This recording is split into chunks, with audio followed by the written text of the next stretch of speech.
Well, good afternoon. Today I'm going to take you on a quick tour with me for our reading rotation stations that I use in the EC classroom that the Lord has given me here in Hickory, North Carolina. So each child, this is the master schedule of what happens, and each shape represents a station in the room in our classroom that we go to for this reading rotation. So today we are focusing on the yellow triangle. So this is what the master schedule looks like. This is what I use as a teacher, and then each child is given their own schedule. And so what happens is we go to a shape. I set the timer for 8 to 12 minutes. We work at that station, and then when the timer comes off, we all meet at the rug for a brain break and then move to the next activity.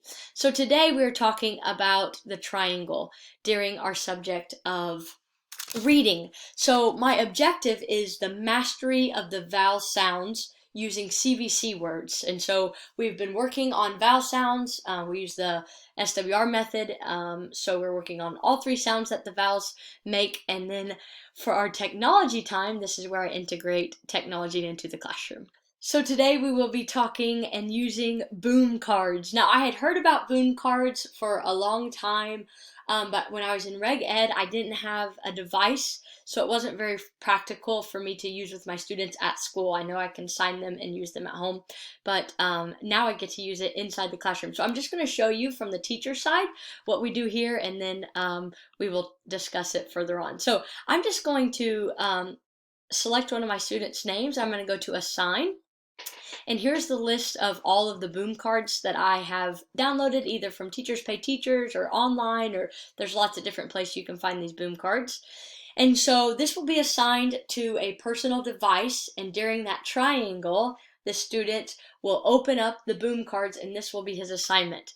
So this is focusing on CVC words with the short A sound. So these first couple steps, they love the automatic feedback. So immediately it tells them if they're right or wrong, and they love hearing that ding. We use that often. So I would encourage him to say, what sounds are these? K, a, t, cat. And so he's going to select the cat and drag it to the box and then push submit. And there's that automatic feedback. B, a, d.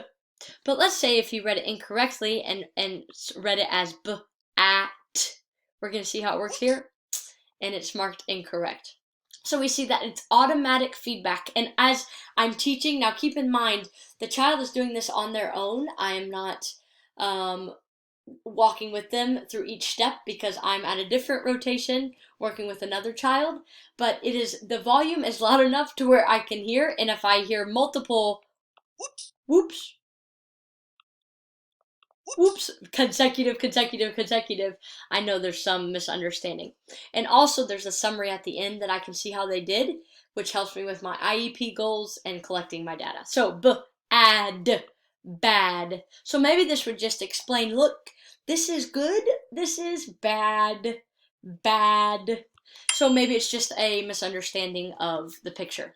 B-a-g, bag. And if I'm able to use these one-on-one individually, I could go, what is the first sound that you hear? B, b. And our vowel is what? Ah, that's right. And our ending sound. So there's lots of ways. I've just been using it as far as our rotation station, but it also can provide some different teaching instructional ways to provide some feedback and to see what they are able to understand. So that's the idea of that. So I hope you've enjoyed how we use boom cards in our triangle for our technology center.